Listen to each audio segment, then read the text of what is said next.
Arnoff Enterprises manufactures CPUs for a line of personal computers. The CPUs are manufactured in Seattle, Columbus, and New York, and then shipped to warehouses in Pittsburgh, Mobile, Denver, DC, and LA for further distribution. The following table shows the number of CPUs available at each plant, the number of CPUs required by each warehouse, and the shipping costs in dollars per unit. Determine the amount that should be shipped from each plant to each warehouse to minimize the total shipping cost using the min method. Alright, so we are going to try the min method. It is a way to get a feasible solution. Sometimes it even gets the optimal solution, but often it doesn't give us the optimal solution. And we wouldn't be able to know if it is optimal or not unless we try it out in the computer using the full linear programming method. But nonetheless, it's something nice to know, and also in some cases the linear programming problem requires some feasible solution to start with, so this is indeed necessary. Okay, so what is the minimum method? Well, you look at the table and look at the least cost for the shipping cost and use the most out of it. That's basically the idea. So if you look at this table, there's one here, that's the least one. And since New York can provide 8,000 CPUs, whereas Pittsburgh can only receive 3,000, you just give at most, give the most you can, which is 3,000. So it meets all the demand of Pittsburgh. Pittsburgh can receive no more. Therefore, these 2 and 10 should be scratched out. Whereas, since you had 8,000, but you've shipped out 3,000, so you're left with 5,000 CPUs. And then you proceed by looking at the next smallest number, which is 4 here.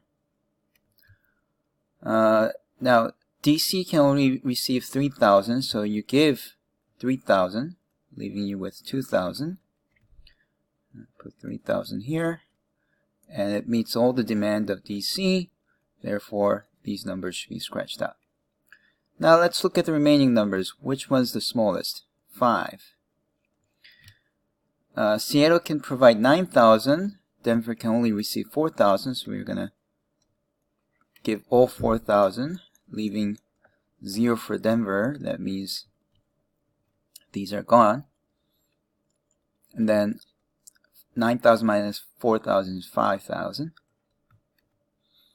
The next smallest number is 9. Now, LA can only receive 6,000, but also Seattle can only give 5,000. So even if Seattle can give 5,000, it's not going to meet all the needs of LA. It still requires 1,000 more. On the other hand, since Seattle used up everything, now it can't send anything more, so this mobile should be scratched out. Now let's look at the remaining numbers. You have 10 and 10. Now if you have more than one of the smallest numbers, and here's 10 and 10, choosing this or the other may sometimes give you more than one solution. And in that case, there's higher chance that the minimum method wouldn't be producing the optimal solution. Here, surprisingly, whether you choose this 10 or that 10, I found that you end up with the same solution. And I also checked with the computer, and actually that unique solution agrees with the computer linear programming solution, so we do get the optimal solution. Alright, so what do we do now? Let's choose this 10. Yeah. You can choose this 10. The end result will be the same for this one. So if I choose this 10, New York can provide 2,000, whereas LA can only receive 1,000, so I put 1,000. Meeting all the demand of LA, that means I should scratch this out. You still have 1,000. And then what's left is 10 and 20, so I use this 10. I use all 4,000 to partially meet the requirement mobile is 1000. It's all gone. And the only remaining square now is the 20, so we use this. And then it's New York has 1,000 left over. We use them all, and that's going to meet all the demand of mobile, and that's it. Now there's one thing that I forgot to say in the beginning. I should have checked in the beginning whether the supply is equal to demand or if the supply is bigger or less. In this case, both the supply and demand adds up to 21,000 CPUs. So in that case, we know that when we finish this min method, everything should be 0. If they're not equal, then we have to add dummy to balance them, and the dummy will give you the zeros, and everything will still balance out to be 0 afterwards. Okay, let's move on to the next question, which is write out your supply plan with names, quantity, and prices, and the optimal shipping cost generated by this plan. Address any lack of balance between supply and demand. Okay, now let me try to take all these numbers and rewrite them. Wrote it like here. As you can see, I put 4,000, 5,000, 4,000, 3,000, 1,000, 3,000. These were the units to be sent, and I wrote in black letters the supplies. Okay. Now, since typing these take a long time, I just typed them beforehand. You see, Seattle sends Seattle to Denver. That's 4,000, right? So Seattle sends 4,000 to Denver at $5 per unit, and you multiply 5 times 4,000, you get 20,000. Same thing here. Seattle sends 5,000 to LA, and there's $9 per unit, so we multiply 5,000 to 9, you get 45,000. And I just kept going on, and if you add up these numbers, if you add this one, for example, that's 10,000, 105,000 in total. Then what is this? That's 211. That's 45,000 in total, and if you add them together, you get 150K as the total cost. All right, next question. The Pittsburgh warehouse increased its order by 1,000 units, and Arnav authorized the Columbus plant to increase its production by 1,000 units. Will this production lead to an increase or decrease in total shipping costs? Solve for the new optimal solution. Draw the network diagram of the optimal solution. Now, before we go on, our intuition says that if you're moving around 1,000 more units than before, of course the total shipping cost should be going up. But counterintuitively, if we actually solve this, we'll see that the total shipping costs go down. Now, how can that be? Well, it turns out that if you increased a production of one plant, which was the Columbus, and let's say this was actually a plant which had a very low shipping cost. Now, if this plant sent out the extra 10 units to fulfill a city that used to have a high shipping cost, and was fulfilled by that, then through a chain reaction, sometimes it can happen that the total shipping costs could go down. So it's a little counterintuitive, but that's what we will see. We will look into this phenomena again after we solve this. All right.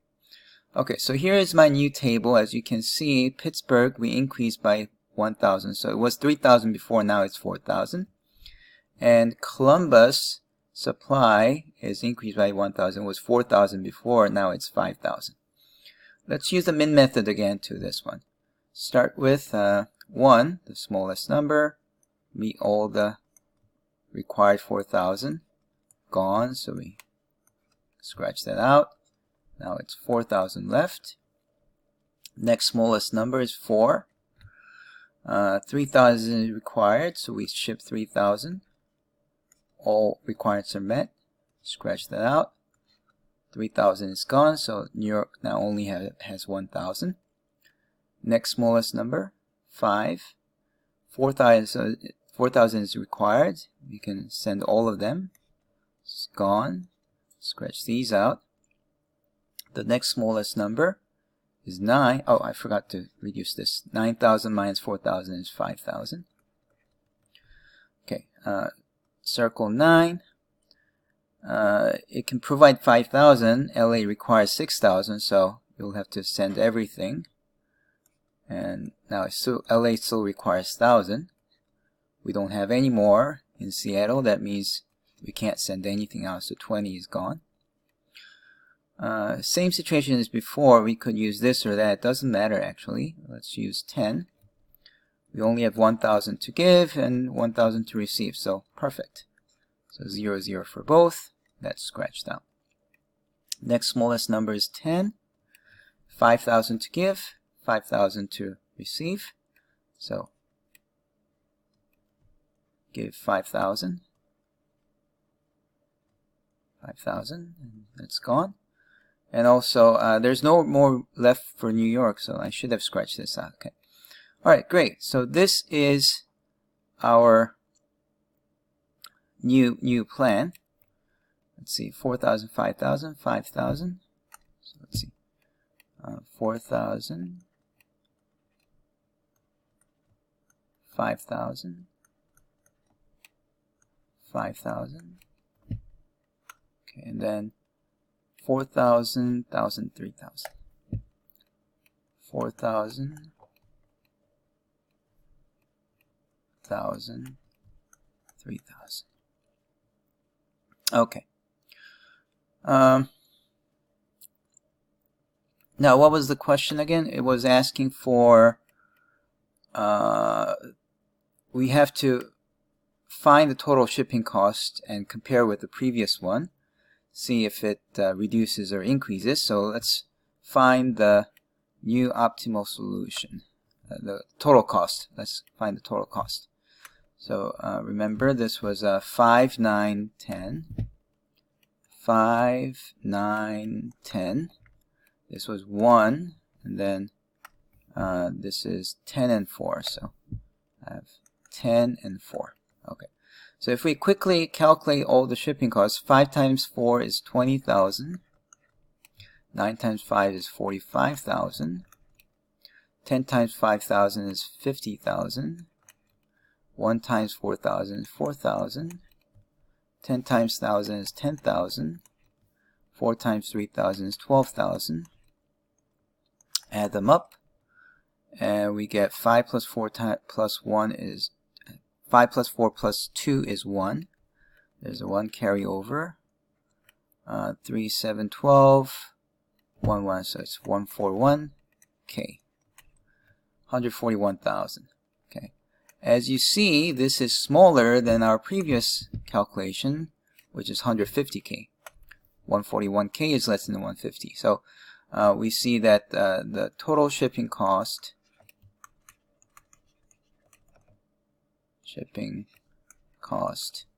went down.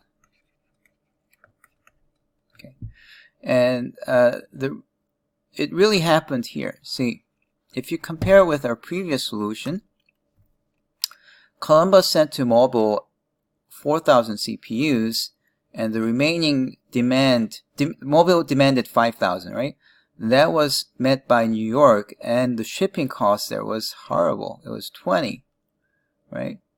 And somehow after using up all the options, it just happened that New York was left with 1,000, and it had to send it to mobile at a really, really high shipping cost, 20. So that's where this previous shipping plan was spending a lot of money. That one, in this new plan, is just met by Columbus meeting all the demand of mobile, and because it's all satisfied at half the cost of before, and the remaining ones are sent to other places, and it's more efficient. So it's very counterintuitive, but the total shipping cost actually went down. Okay, now also the next question was to draw the network diagram. So let's also draw the network diagram. So we have Seattle, Columbus, New York, and Pittsburgh, Mobile, Denver, LA, DC. Let's write down the shipping costs. Alright, first Seattle sends to Denver and LA. So Seattle sends to Denver and LA. And how much? 4,000 to Denver and 5,000 to LA.